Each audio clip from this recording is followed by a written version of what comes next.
ఇప్పుడు అందులో ఒక చోట 70 మంది రైతులు ఇట్లా వాళ్ళ యొక్క ఆత్మాహుతి కూడా అనకూడదు దాన్ని, ఆత్మత్యాగం కరెక్ట్ అండి మీరు అన్నది. అలా ఆత్మత్యాగం చేసుకున్నారా నిజంగా? అది కూడా ఏమన్నా అంటే 253 మంది పైచిలుకు రైతులు గుండెపోటు వచ్చి చచ్చిపోయారండి. ఓకే. అంటే భూములు ఇచ్చిన తర్వాత వాళ్ళ భవిష్యత్తు క్వశ్చన్ మార్క్ అయిపోయి కుటుంబం బిడ్డల భవిష్యత్తు తట్టుకోలేక 253 మంది రైతులు చనిపోయారండి. ఒక మహిళ అయితే మా షూటింగ్లో డైలీ వచ్చేవారు, ఆవిడ యాక్ట్ చేసేవారు, ఆవిడ చనిపోయారు మా షూటింగ్ ఎడిటింగ్లో ఉండగా. టెన్షన్ అయిపోయి ఆవిడ పిల్లల భవిష్యత్తు ఏంటని. ఓకే. ఇప్పుడు కూడా వాళ్ళు అలా భయపడతారు, బాధపడతానే ఉంటారు. 253 మంది చనిపోయారండి. ఆ 253 మందిలో 70 మంది మాత్రమే నేను తీసుకుని ఆ సారాంశాన్ని తీసుకుని దాన్ని కథగా ఫిక్షనల్ చేశాను నేను. 253 మంది చనిపోయారు. ఓకే.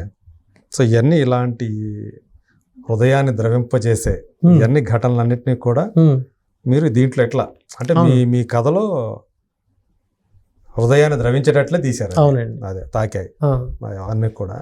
సో ఓవరాల్గా రాజధాని ఫైల్స్ అనేది రేపు ఎలాంటి అంటే సమాజం మీద ఎలాంటి ప్రభావం చూపుతుంది, అంటే ఒక బలమైన ముద్ర వేస్తుందనే ఒక నమ్మకం ఉందా మీకు? 100% అండి. సమాజం మీద ముద్ర చూపించడం కాదండి, మన రాష్ట్రం యొక్క ప్రజల యొక్క నిజంగా అందరూ కనుక ఈ సినిమాని చూస్తే ప్రతి ఒక్కళ్ళు ఓటు దగ్గరికి వెళ్ళినప్పుడు ఖచ్చితంగా నేను గుర్తొస్తానండి. వాళ్ళు ఇటైనా వేయనివ్వండి ఓటు, ఏ పార్టీకైనా వేయనివ్వండి, ఏ వ్యక్తికైనా వేయనివ్వండి, ఎవరికైనా వేయనివ్వండి, వాళ్ళ వ్యక్తిగతం అది, వాళ్ళ వ్యక్తిగత అభిప్రాయం అది. కానీ బాక్స్ దగ్గరికి వెళ్ళినప్పుడు మాత్రం ఖచ్చితంగా ఈ సినిమా చూసిన ప్రతి ఒక్కళ్ళకి సార్ నేను గుర్తొస్తానండి. ఓకే. ఒక ప్రత్యేక బాక్సులు కన్ఫర్మ్ గా నేను గుర్తొస్తానండి సినిమా చూసిన వాళ్ళకి. అదే అందుకే అందరికీ రీచ్ అవ్వాలి ఈ సినిమా నేను ఆలోచిస్తున్నాను. ఎంత ఎక్కువ మందికి రీచ్ అయితే అంత ఎక్కువ చూసిన ప్రతి ఒక్కళ్ళు కూడా సార్ బాక్స్ దగ్గరికి వెళ్ళినప్పుడు నన్ను అనుసరించారా, నేను చెప్పిన దాన్ని అనుసరించలేదా పక్కన పెట్టేద్దాం, అదే వాళ్ళ వ్యక్తిగత అభిప్రాయం, కానీ నేను గుర్తొస్తాను. ఓకే. పుస్తకం తీసినప్పుడు మనం పూర్తిగా చదవలేకపోవచ్చు, కానీ టీచర్ గుర్తొస్తాడుగా. అవును. ఎగ్జామ్ పేపర్ గుర్తొస్తుందిగా. ఇప్పటికీ మనం మాస్టర్ గుర్తొస్తారు కదా. పుస్తకం తీస్తాం, అది చదవకపోతే మాస్టర్ తిడతారు అని ఎలా గుర్తొస్తాము. ఏంట్రా బాబు ఆ సినిమాలో అలా చెప్పాడు కదా, మనం ఇలా వేస్తే ఏంటనే ఫీలింగ్ ఒకసారి వస్తుంది. చదివిన వాడేమో ఒకలా ఉంటాడు లైఫ్, చదవని వాడు ఒకలా ఉంటాడు. నేను చెప్పింది అనుసరించితే ఒకలా ఉంటుందండి మన రాష్ట్రం, అనుసరించకపోతే ఇంకోలా ఉంటుంది. మంచి వైపే వెళ్ళాలి కదా ఎవరైనా. అవును. సో మీకు చూసుకున్నప్పుడు, సినిమా చూసుకున్నప్పుడు మిమ్మల్ని మీకే నేను హృదయాన్ని కదిలించింది అనిపించే సన్నివేశం ఏదనిపించింది చూసినప్పుడు? నాకు సినిమా మొత్తం మీద నాకు బాగా నచ్చినది, వాళ్ళు శిబిరాలు పెట్టుకున్నప్పుడు ఆ శిబిరాల నుంచి రైతులందరినీ లాక్కుని తీసుకెళ్ళిపోతారండి. ఆ మహిళలంతా కూడా భర్తల కోసం వచ్చారనుకుంటే పోలీస్ స్టేషన్లో అవును మేము వచ్చింది రాష్ట్రం కోసం అని చెప్తారు మహిళలు. అవును. ఎక్స్ట్రాడనరీ సీన్ అండి అది. ఓకే. అసలు నిజంగానండి ఆ రైతు మహిళల గురించి మీరు అసలు రవిశంకర్ గారిని అడిగితే, మీరు నా ఇంటర్వ్యూ కన్నా ఆయన ఇంటర్వ్యూ చాలా బాగుంటుంది, ఆయన చెప్తారు. మీరు అడగండి ఎప్పుడైనా రైతు మహిళల యొక్క కష్టాలు. ఆయన రైతు బిడ్డగా అసలు ఆయన డైజెస్ట్ చేసుకోలేక కదండి ఈ సినిమా తీస్తా. ఎంత ఆర్ద్రత ఉంటుందండి వాళ్ళల్లో, వాళ్ళు ఎంత పోరాట పెట్టమో తెలుసండి. ఇంట్లో పనులు చేసుకుంటూ ఉద్యమం, రాష్ట్రం కోసం పోరాడడం. ఎలా ఆపాదించారు? అందులో వాణిస్తున్నదని అడుగుతారు, నేను వచ్చింది నువ్వు మొగుడు కోసం వచ్చావా అంటే కాదని చెప్పుద్ది ఆవిడ. అవును, నేను వచ్చింది లోక కళ్యాణం కోసం రా అని చెప్పుద్ది ఆవిడ. కరెక్ట్. ఎంత ఎక్స్ట్రాడనరీ ఎమోషన్ అండి వాళ్ళ. మీరు దాన్ని వ్యక్తిగతంగా కాకుండా వాళ్ళ ఒరిజినల్ ఎమోషన్ అండి అది. అవును, నేను సినిమాటిక్ దేన్ని కూడా మీరు వ్యక్తిగతమైనదిగా చూపించాలా, లేదండి, ఒక సమష్టిగానే చూపించారు. ఎంత యూనిటీ అండి ఆ మహిళలు. ఎలా వస్తారు, ఎలా కూర్చుంటారు శిబిరాల్లో, స్టిల్ ఇప్పటికీ పోరాడుతున్నారండి. ఇప్పటికీ రాజధాని కోసం పోరాడుతున్నారు, ఇప్పటికీ ఉద్యమం జరుగుతుంది.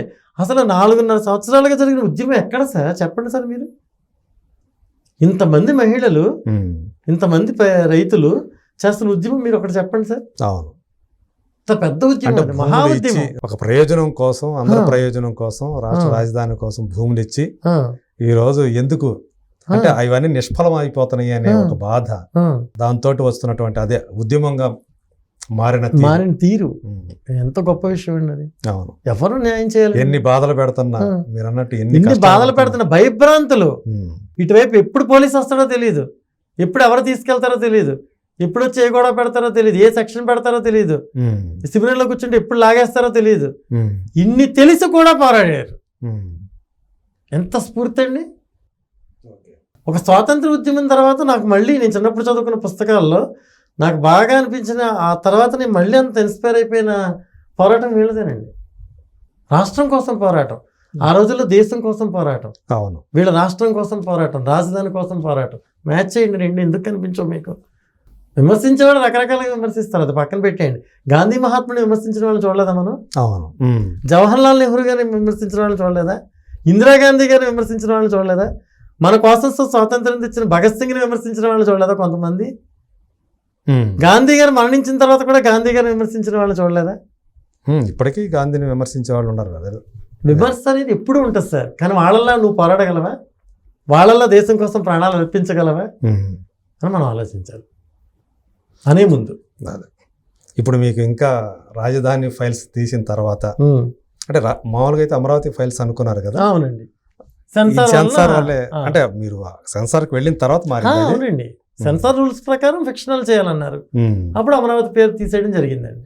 ఓకే, సో అట్లా రాజధాని ఫైల్స్ అయింది. సో ఈ సినిమా తర్వాత భాను ఏంటి పరిస్థితి ఏంటి? ఆయన మీద బాధ్యత ఇంకా పెరిగిపోద్ది కదా. అంటే భానుకి సినిమా ఇస్తారంటారా ఎవరైనా? నేను అదే అడుగుతున్నాను, మీతో సినిమా తీయడానికి ఎవరు అంటే భానుతో సినిమా తీయాలి అంటే మరి భాను అంటే ఇంక ఉంటుంది కదా లోపల. అంటే ఎలాంటి ఆలోచనలు ఉంటాయంటే ఇప్పుడు మనుషులు నాకు అంటే నేను కొన్ని ఇన్సిడెంట్లు మాట్లాడట్లేదు. నన్ను అడిగారు చాలా మంది, ఈ సినిమా తర్వాత నీకు సినిమా వస్తుంది అనుకుంటున్నావా అని అడిగారు నన్ను చాలా మంది. చాలా మంది అడిగారు చేసేటప్పుడే నీకు సినిమా వస్తుంది అనుకుంటున్నావా, నిన్ను ఒక రకంగా డిసైడ్ చేస్తారు అన్నారు. నీకు అసలు భవిష్యత్తు ఉంటుంది అసలు? నాకు అసలు ఏం భయం లేదండి. ఇప్పుడు సినిమాని నమ్ముకుని వచ్చాం, ఎన్నో సంవత్సరాల క్రితం సినిమాని నమ్ముకుని వచ్చాం. నేను ఒకటే నమ్ముతా, మనం నమ్మిన సినిమా మనల్ని ఎప్పుడు మోసం చేయదండి. నిజంగా సినిమాని ప్రేమిస్తే సినిమా తీసుకెళ్ళి మనల్ని అందల మీద కూర్చోబెడద్ది. అంత గొప్పదండి సినిమా. కాబట్టి నాకు వచ్చే సినిమాలు నాకు వస్తాయి, నేను చేసే సినిమాలు నేను చేస్తాను. నేను ఎలా ఇంకా గొప్ప స్థాయికి వెళ్ళాలని నేను ట్రై చేస్తాను. ఎందుకని మీరు వచ్చి చాలా కాలమైనా చాలా తక్కువ సినిమాలు చేశారు, 10 కూడా చేసినట్లేరుగా? ఇది 8th ఫిల్మ్. అవును, పెద్ద పెద్ద బ్యానర్లో కూడా చేశారు. అవునండి, అంటే క్రియేటివ్ కమర్షియల్స్ లోనే చేశారు. ఎందుకు నా గ్యాప్లు ఎందుకు? అంటే భానుతోటి సినిమా తీయటం అంటే ఇది స్పెషల్ ఏదండి? భానుతో సినిమా తీయటం అంటే కొంచెం టైం తీసుకుంటుందా? లేకపోతే భానుతో సినిమా తీయడం టైం తీసుకోదండి, వాళ్ళ సినిమాలుగా తీయడానికే టైం తీసుకుంటుంది. నేను నాకు ఇష్టమైన కథ, నేను చాలా గొప్ప కథ అని సినిమా తీద్దాం ఏది తీయలేకపోయానండి ఇప్పటి వరకు. ఓకే, మన లైఫ్ లీడ్ చేయాలంటే పని చేయాలి.